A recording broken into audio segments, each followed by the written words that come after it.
Hey, y'all. I am back and I decided to go live today because I haven't been on in a whole week and I need to catch up. Okay, so today we're going to be talking about Love and Marriage Huntsville, and then I'm going to come back on and talk about Real Housewives of Potomac.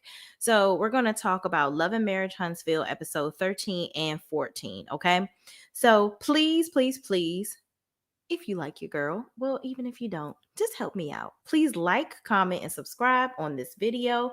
And let's get started. So last week on Love and Marriage Huntsville, the episode was entitled "A Date with Destiny." Okay, so the episode starts off where Destiny gets the cover of the Hype Hair magazine. We get introduced to her dad. He comes to her video shoot, and then they really talk about how she has such a great relationship with her parents, with her father in specific, and how he's always there for her in her adult life and things like that, which was interesting because we learned something a little different later on when she had her conversation with Tiffany. So Tisha comes to the photo shoot as well, and they joke about setting her dad up with Miss Wanda, Tisha's mother, which we know nobody need that in their life. Okay, ain't nobody trying to be having that drama up in their life, messing around with Miss Wanda. Okay, because she gonna be doing too much already in the upcoming episode coming on, I believe episode 15, where all the mamas kind of have a argument. But anyway, we'll talk about that when the time comes. So anyway, Destiny says she's having issues with Mel. She's talking to Tisha at this point about her speaking up for Tiffany too much. And she says, her and Tiffany will work things out one-on-one on their own. And then she asks, how did she feel about Marceau? So Destiny asked Tiffany, Tisha, how did she feel about Marceau refusing her vow renewal proposal? And Tisha says she was over the whole thing. And she says that Marceau is saying he works a lot and brought up the fact that he's depressed. And she's trying to work through that at this point. So I feel like Tisha is very disappointed in a lot of the stuff that Marceau does, because Marceau is very trifling and he don't give a good goddamn about Tisha's feelings. And he just likes to play with her, which I don't appreciate. And I feel like she's your wife. So why are you constantly doing things to disappoint her? So I just think at this point, he delights in embarrassing her. And I don't understand why she continues to put up with it. But, it is what it is. So Marcel and Martel discuss the 47 acres, and Marcel being Martel wants Marceau to be the GC, and all of them work with Chris. So Martel wants to work with Marceau because he has the builder's license. Okay. And as we know, Martel isn't having his face in no books. He got his face in other things that have already gotten him in enough trouble, which is why he's in the predicament that he's in now. So instead of him doing what he needs to do to get his own damn license, he keeps on consistently trying to use other people's license so that he can get on the job, which really, I wouldn't even, if I was these people that he's reaching out to work with, I would be very leery of this, because you are basically putting your license on the line and having him come and work on a project that he can't really back. So why would anybody even have him involved at all? Yeah, you have the connection, but you don't have the license. So they would be coming to these other people anyway that have the license. So anyway, moving right along, Chris comes to this meeting where Marceau and Martel are present, and they talk about the project. And Marceau brings up a good point. He's like, instead of you constantly trying to cut Mel out, why don't you, include her? Why don't you work with her on the residential part and I'll do the commercial part? Like, what's your issue with that? So Martel says, well, I don't have a problem with working with Mel, which I don't really get why he's consistently trying to cut her out. She's the one that's had the license for all these years and has backed you. And also, she's the mother of your children. So when you're cutting her out, you're essentially cutting your children out too. So I really just don't understand why he is choosing his need to feel like he's better than her or have some control in a situation versus being logical and just allowing her to do the project, because you're essentially keeping all that money inside of the family. Okay. So again, Martel being Martel, an idiot, and this is just how it goes. So Chris asked, would they really be able to work together? And Marceau asked, would they even really be able to work together without any drama? Because he really doesn't want to deal with any Holt drama on the projects, which I understand. You're trying to work. Don't nobody want to be hearing them bickering back and forth. So he asked Chris, does he think that they can work together? Chris says, well, I think that they're mature enough to put business over personal, and hopefully, I'm right and we can move forward. So anyway, Chris replies, they are adults. They're in that, and their relationship has to be separate from the business. And there's no guarantee that Mel will be doing any of the work on the project anyway. So in the next scene, we see Destiny and Tiffany meeting for drinks. Tiffany comes in discussing how Destiny gives her the cold shoulder.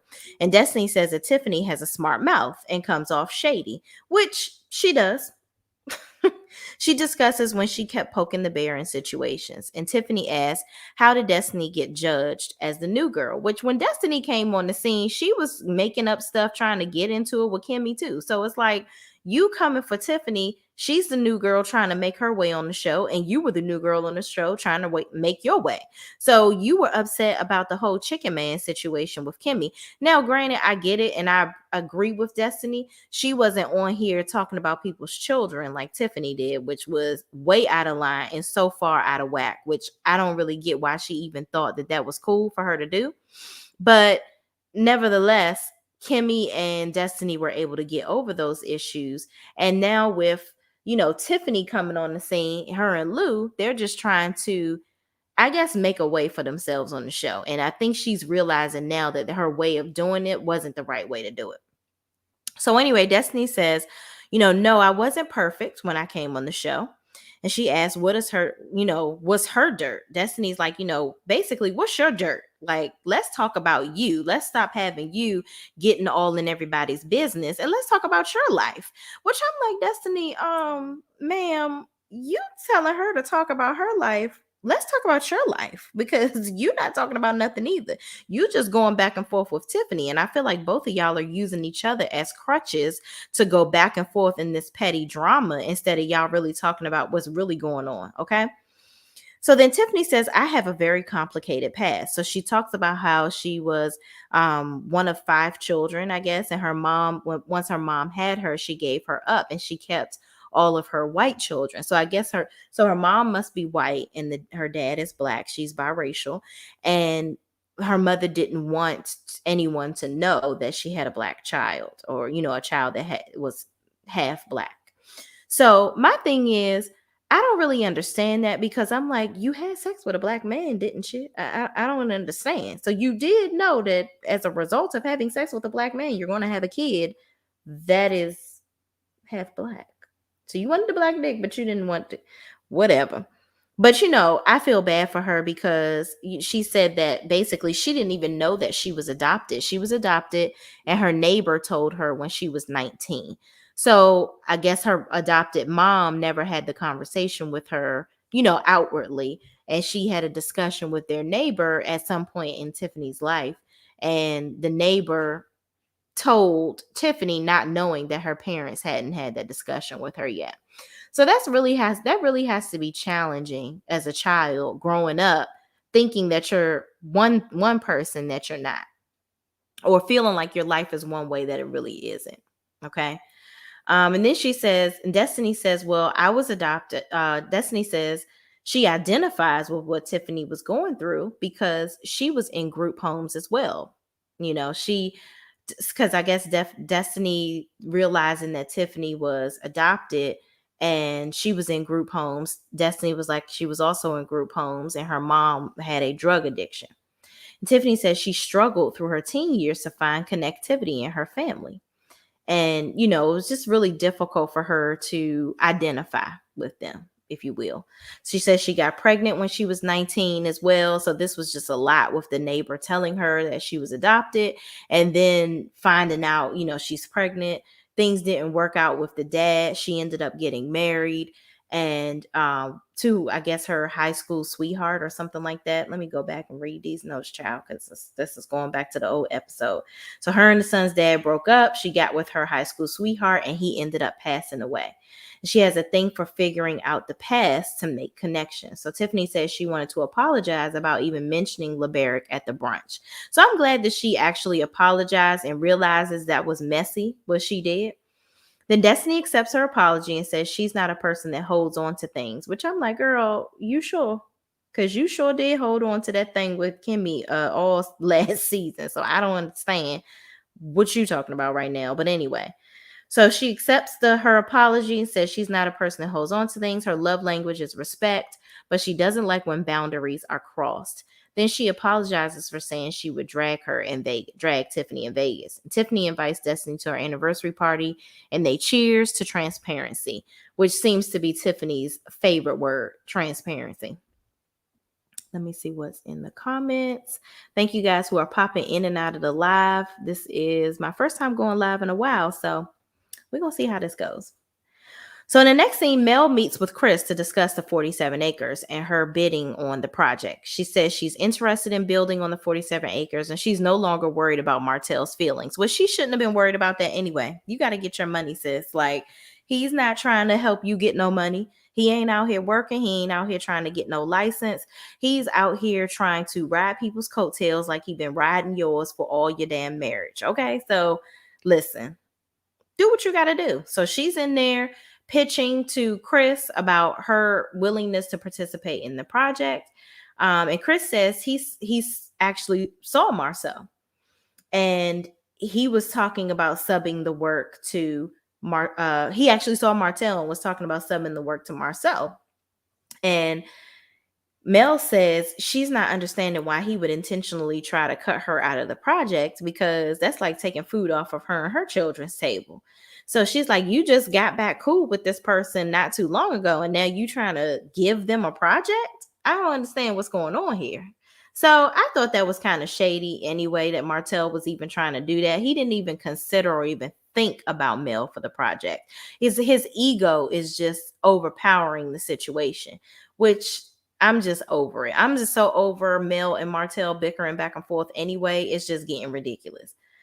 So anyway, she said, if I ain't never seen a snake I didn't know I was sleeping with one for years, talking about Martel. And Mel says she will definitely be bidding on the project and she will not let him take food off of her children's tables. Off of out of her children's mouth. So in the next scene, Maurice meets with Martel to discuss fixing Martel's credit. He wants to be able to get his credit together to get loans to build homes. And Martel filed bankruptcy, so he has to wait. So he found out from Maurice that he basically has to wait 24 months before he can do anything to clean it up. And Maurice discussed Marceau talking about depression. He said he wants to go see a therapist and he wants Martel to go see one too. And Martel says when Maurice finds a therapist, if he is happy with them, he will go see them as well. And if it's a good fit, he will continue to go.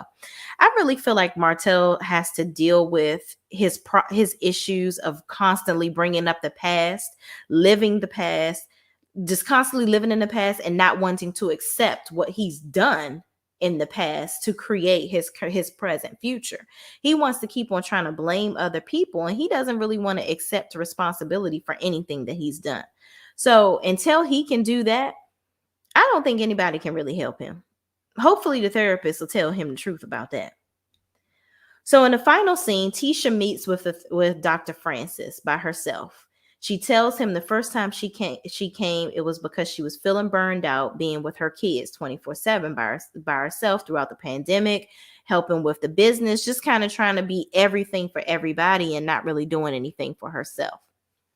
So the therapist says, well, you have a husband. You're speaking as if you're single, which everybody sees that. Like Marceau basically wants to dump more and more and more on Tisha, but he doesn't feel like he's doing that. He feels like all he has to do is go and bring home the bacon, and she's supposed to fry it up, slice it up, feed it to the kids, take the kids to do whatever while he go find the bacon and do whatever, and he just prop his feet up and she slice and dice the bacon for him too. I don't like that mindset. This is 2021. Things are so different now. Like, we are not in the 60s anymore, sir. And I feel like Marceau wants to keep Tisha as far away from everything that he's doing, because I feel like he really does have something to hide. And that's just my opinion. And she says, I can tell the kids what to do, because Dr. Francis says, you have a husband, you're speaking as if you're single. And she says, I can tell the kids what to do. I can't tell my husband what to do because he won't do it. And she says she started discussing growing up watching her mom cater to men. And Tisha was raised by a single mom, and she never saw a man participate in doing anything in the household. So she didn't really have that male figure as an example to show her how a man is actually supposed to treat a woman in positivity. She just saw her mom basically servicing somebody hand and foot. And so basically, she was just copying what she saw her mom doing. And she said, when she met Marceau in her senior year of college, she got married, she got pregnant. So her life just kind of happened. And it really wasn't her plan to, get married quickly and have children and all this stuff. She really wanted to be independent, a businesswoman, go to, after she goes to college, get a job and really create her own independence. But with her getting married, Marceau kind of created a different plan for her life once they got pregnant and had a child. So she took on this motherly role and just really forgot about everything that she really wanted to do personally for herself. And I think she's starting to feel like she wishes that not saying that she regrets her children, which is what she said. She doesn't regret getting married or having her children, but she does wish that she would have put more time and energy into doing the things that she really wanted to do. So she asked, what can she do? And so basically, the therapist asked, did anything come of their last session? Tisha says that Marceau discussed being depressed. She says that was her first time hearing him say that, and she thought it was because he has a heavy workload. And she asked, what can she do? And he says that she can listen more, which I feel like that was really messed up for him to tell her she can listen more. You're not listening to her. Like, you're just, again, dumping on her and making her feel like it's her fault that you are stressed about whatever you're going through in your life right now. So instead of you treating her like a partner, you're pretty much treating her as a punching bag at this point. So then, she says that was her first time here and she thought it was because he has a heavy workload. Then she asked, what can she do? And he says, listen more. Then he discussed a list of materialistic things she wants. So the therapist says, so is your materialistic needs a part of his depression? So is he holding you hostage for his depression? Do you think you're the cause of his depression? And Tisha says no, which I don't think that she's the cause of his depression. I think that Marceau is full of shit. That's what I think he is. And that's just cut dry, plain and simple. And the therapist says, what does liking nice things mean about you? So he's just basically trying to get to the bottom of it. So Tisha discusses how when she was a kid, like her parents, her mom never really said, I love you.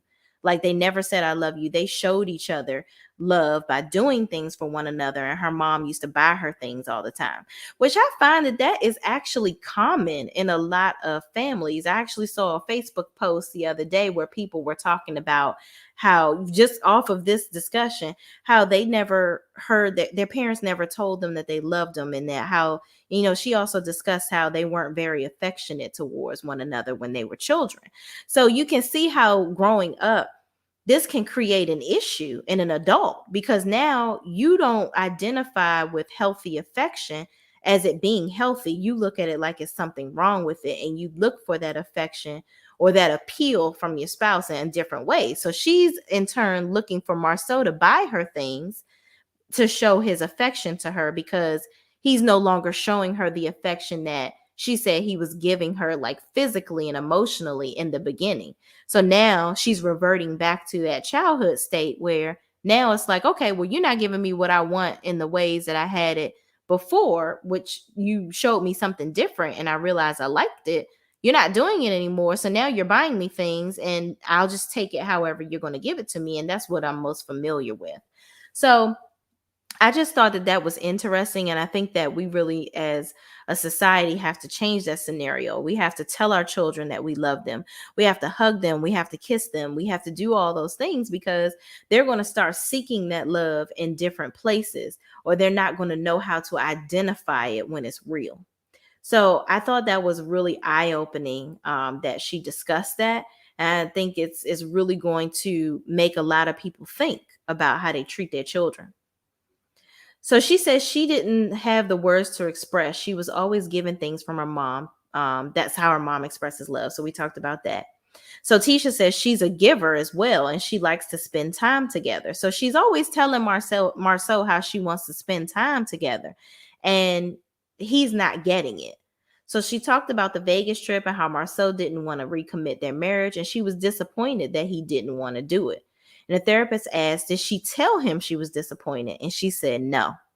She discussed the rumors about their marriage, and the therapist helped her see that she needs to know that what is being said about Marceau is absolutely a lie before she can truly defend him. And I feel like in this moment, Tisha doesn't believe Marceau. I don't think that she really believes him as much as she's trying to tell everybody that she does. And I honestly don't think that she knows whether he's telling the truth or not. I think she wants him to stop playing around. Like Marceau always is like, well, if you believe it, then whatever. You should know what the truth is. That's just kind of bullshitting around and not really accepting responsibility for whether you did it or not. Like, say no, I'm not cheating on you. Or if that's what your wife needs, do that. If your wife wants to spend time with you, she wants you to be with the children, you constantly working and doing all these things, your children are not looking at that and feeling like that's a great thing. Oh, my dad is so awesome because he works 24/7. Kids want to spend time with their parents. They don't want to see you working 24/7 and making excuses and treating their mom badly. Kids grow up and they pretty much copy what they see their parents doing. So you have to be very careful what you're instilling in them, and you need to spend time with your kids because this is not time that you can get back. So hopefully Marceau can learn that and get himself together. So in episode 14, titled Softball and Hard Shade, Tisha's still talking to the therapist about making sure what is said about Marceau is truly a lie. So she says she's a smart girl and looks people in the eye. You know, Dr. Francis asked her, so how do you know that he's not lying? Or how do you identify whether he's telling the truth or not about what's going on with this situation? And she says she's a smart girl. She looks people in the eye to see if they're deceiving her because, that's just how she figures it out. And Dr. Francis says, has he ever deceived you in any way? And Tisha says, not that I'm aware of. In her confessional, she says she needs confirmation from Marceau. And Dr. Francis asks, how does she deal with the tension of his way of showing her love versus what she needs? And Tisha says she just adjusts to learning what he wants. So it's basically like she's just basically doing whatever Marceau wants and doing whatever makes Marceau happy. And she's not doing anything that makes her happy individually. So it's like she's basically conformed her whole existence around Marceau and the kids, and she's now realizing that. And Dr. Francis is just trying to get her to understand it's okay for you to live your own personal life. It's okay for you to do things for yourself. You are not just Tisha, Marceau's wife, and Tisha, your 3 children's mom. You are so much more than that. So then Dr. Francis says it asks her, why does Marceau feel that he needs her to be so dependent on him? And Tisha says, I don't know, maybe his ego, I don't know. And Dr. Francis says it might be his fear of loss, where he wants to make sure that she's so dependent on him that she needs him for everything, so it'll make it harder for her to leave him, which I think that that's true. That makes a whole lot of sense, because other than that, this shit don't make no damn sense. So he asks, is Marceau dependent on her for anything? And she says maybe sexual needs. I don't know. And that's kind of sad that you don't know what your husband depends on you for, or why your husband even wants you around. And if you think that your husband only wants you around for sexual needs, that's a very huge problem, a big problem. And you need to rectify that. So Dr. Francis says, she needs to work on not invalidating herself. She needs to make sure that she understands her value. And, she's a very smart person, and she's more than just a wife and a mom. So in the next scene, Mel and Martel take the kids to the park to complete an exercise from the co-parenting specialist. And Mel explains that they're meeting to make sure their transition is smooth and they work with a counselor. basically telling the kids that they've been working with a counselor to make sure that things go smoothly with their divorce, and how they're transitioning from the kids being in one household 7 days a week and then another 7 days a week. Like, they're not all together anymore. So they're going to draw cards and ask questions. And the first question is, what would you like to see happen differently than what is currently happening? And they're asking their son, which is, I believe, little Martel. So Mel says, so he says, he wants to stop crying all the time and being sad, because he really wants them to get back together, basically. And he doesn't really like that they're separated, which really broke my heart when I heard that, because people don't realize when you're getting divorced how it really affects the children, which I get it also. As the parents that are in the relationship, you don't want to be unhappy. And I don't ever subscribe to staying in a relationship because of children, because you also have to identify that you're showing them, when you're showing them a negative relationship, 9 times out of 10 they're going to grow up copying everything that you're doing, and they're going to treat their spouse as bad as well. So I think it's important to show them healthy relationships, even if they don't understand that the healthy relationship is not between the two parents, unfortunately, which they could have fixed their relationship if Martel had fixed his dick in their household. That's all I'm going to say about that. So after that question, Mel says, after little Martel answers, she said, I'm pretty sure you guys have friends that are, have parents that are separated as well. And you experience those situations with them. And her oldest daughter, Mariah, says, no, I don't have any of those friends. So basically, like, they don't have any friends that their parents are divorced or they're separated or whatever the case may be. So that's even more challenging. So they're feeling unique, individual. They're going through a lot of different emotions. They don't have friends that are dealing with this to kind of talk to about it. So I can imagine that it's really rough on the kids. So Mariah says she doesn't want to have to explain. She asked Mel, is she going to date, or is she ever going to get married again? Or is she thinking about basically seeing somebody else? And Mel says she hasn't been dating she hasn't been really thinking about getting married again right now. And Mariah says, good, because she doesn't want a stepdad or a stepmom. And she doesn't really want to have to explain who that person is. So Mel's like, that's just like a bonus parent or whatever. Like, it's somebody that can say yes when mom and dad says no, just additional support for you. And she's just like, nah, I'm good. I don't want an extra parent. So Martel Jr. says it will never ever happen. Never ever. Like, he's like, he gonna do whatever he can to make sure that they don't be with nobody else. I'm like, ooh, this gonna be rough. Trying to introduce coleslaw to these kids. So anyway, Martel says, we are just trying to adjust. Are you guys happy about being able to spend 7 days with mommy and 7 days with daddy? And the kids say they would rather be in one house and all together. And Malia, their second daughter, says, I just don't want to see y'all fussing. So she's just like the real serious one. She's like, listen, F all the bullshit. I don't want to hear y'all fussing and fighting no more. So if that's going to be us being in different households, I'm cool with it. Y'all two over here being emotional about it, her talking about her older brother and sister. She like, me, I'm gonna be realistic. I ain't for the bullshit. So that little girl, she's something else. So then Malia says, no, we're not. I saw little Martel says, I want to know if you guys have a secret. Mariah asked, do you guys have a secret crush? And Martel says his secret crush is the kids. And Malia says, no, we're not. I saw you on the elevator with your secret crush. I'm like, this little girl is leaving nothing unturned. Okay. So she must have been on a late night mission with Mel one day when she done caught him cheating. I don't know what the scenario was. I don't know. Everybody on social media, like, Mel should have never took the kids to do something like that. But here's my thing. Martel shouldn't have never been cheating, and then she wouldn't be taking no kids nowhere looking for him. And that's that on that. You should have been keeping your penis in the household, because if you were not cheating on your wife and being faithful to your marriage, your children would not even be experiencing any of what they're experiencing right now. And people don't think about that when they doing their dirt. So then Martel gets upset and he's like, my children shouldn't be involved. Why would you involve her or whatever? Why would you involve yourself with another woman? Hmm? Why would you do that?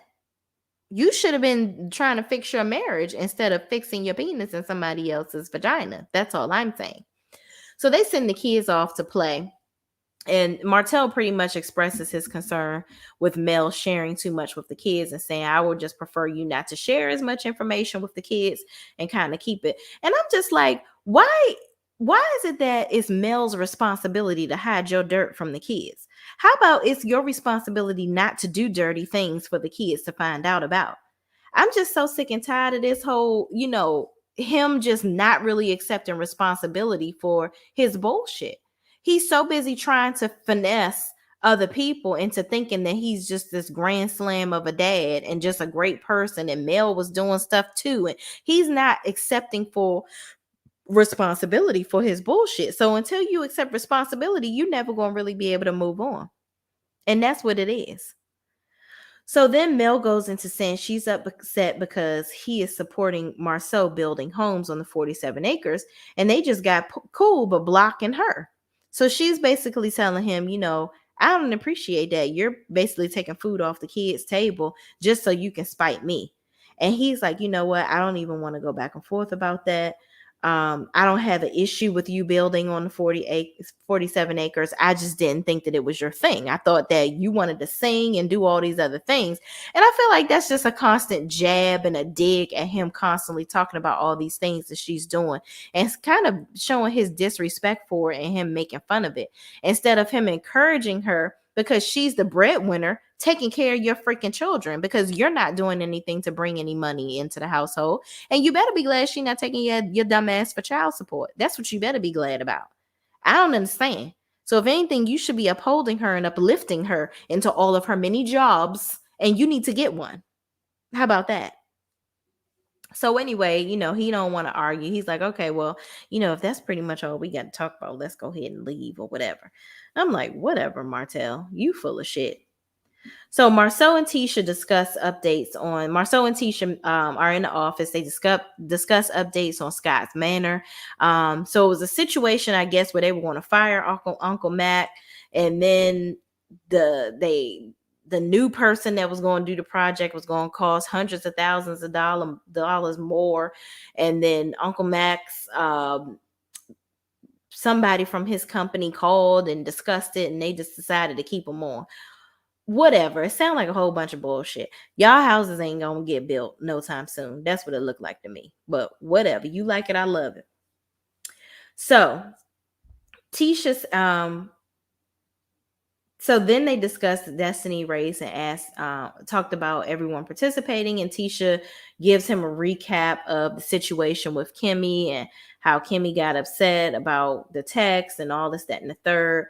And then she talks about how her and Marceau have been disconnected because she asked Marceau, how you been feeling?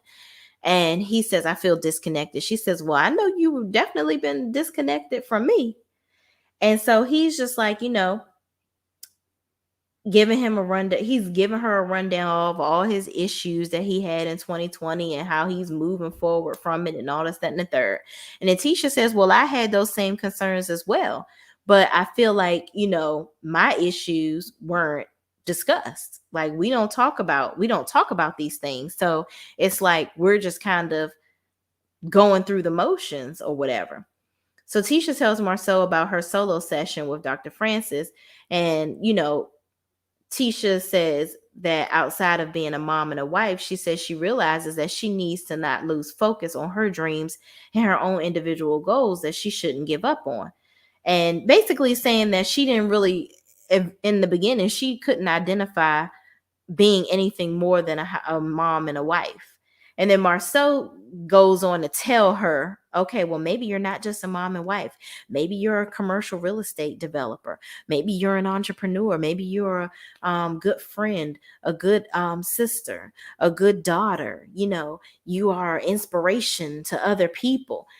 Bullshit, bullshit, bullshit, bullshit. This is just more of a way for you to manipulate this girl.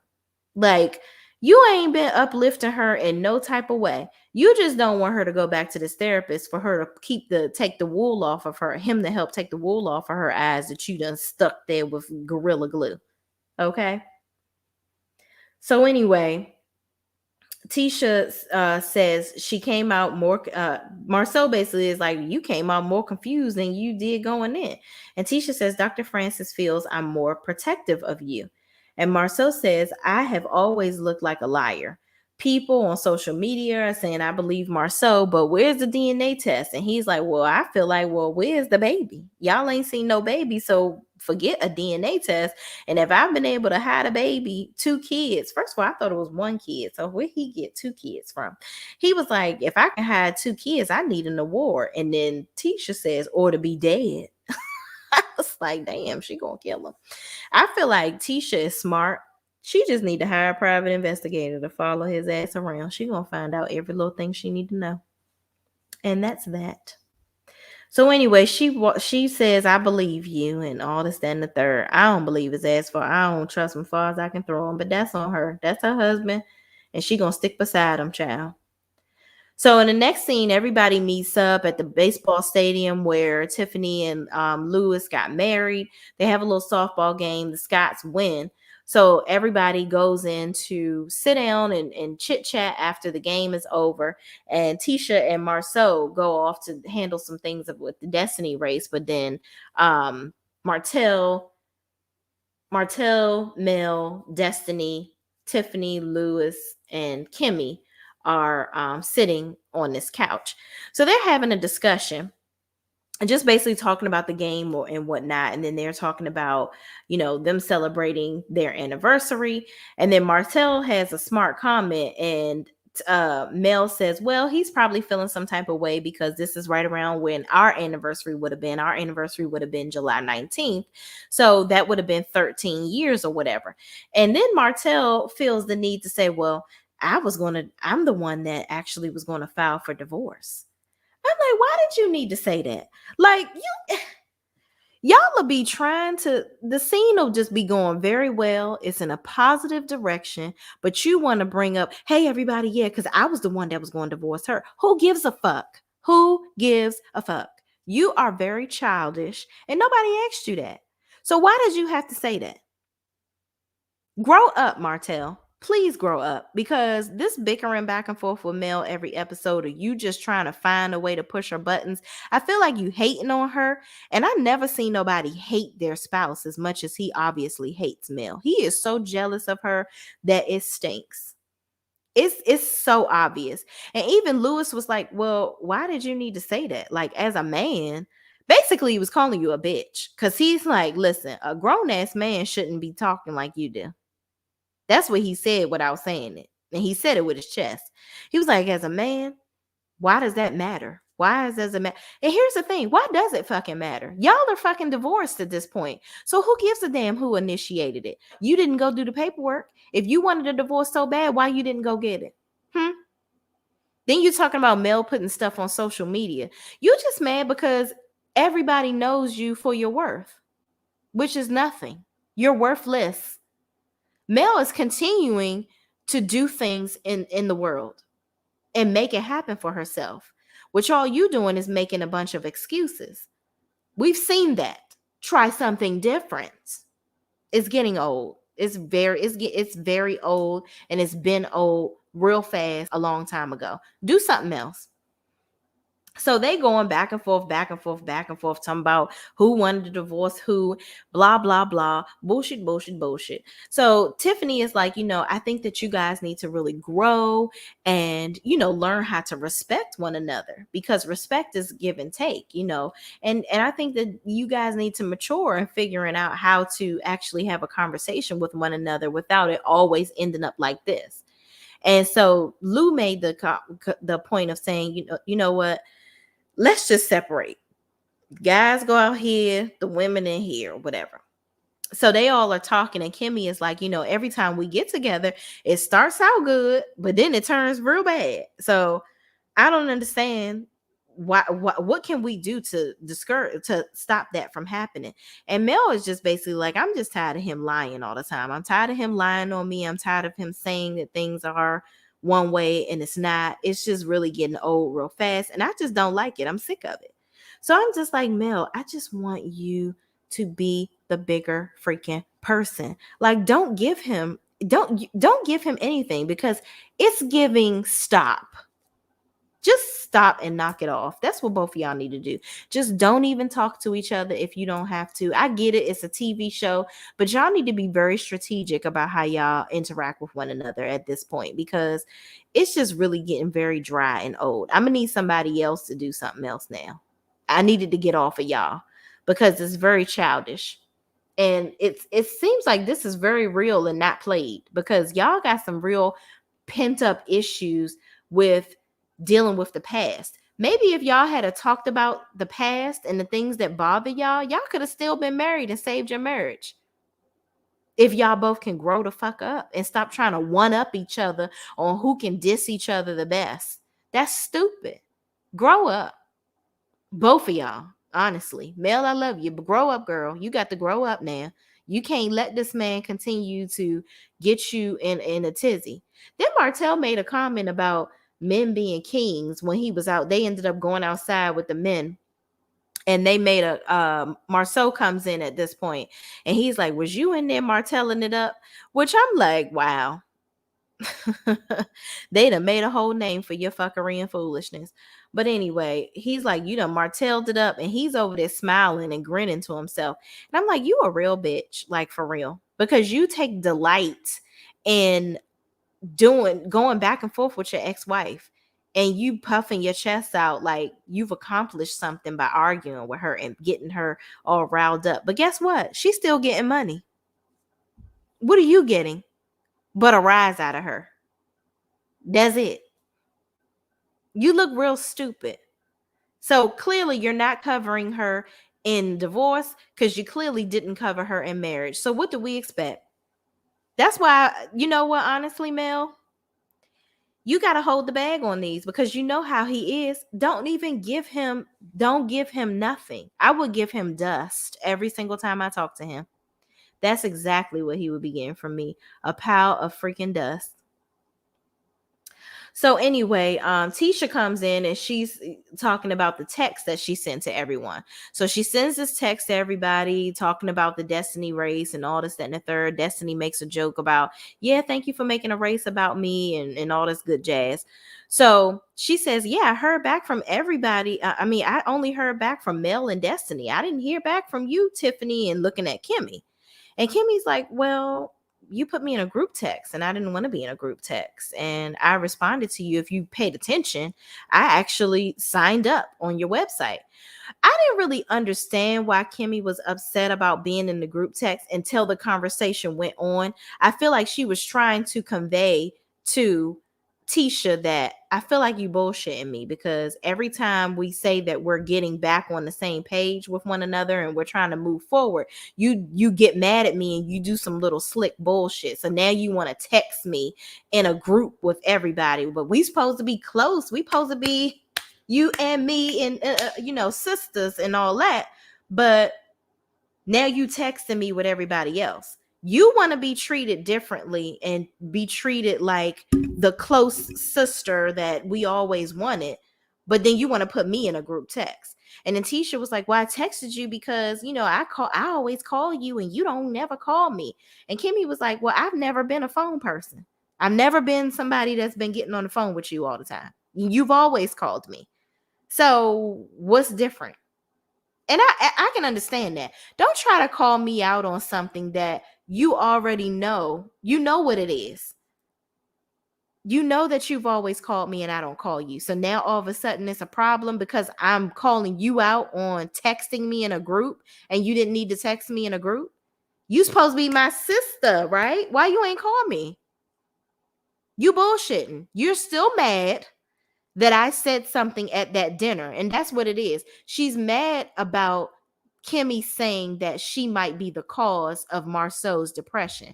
But she don't want to say that. She don't want to have that conversation with Kimmy and just simply flat out ask her, why did she say that?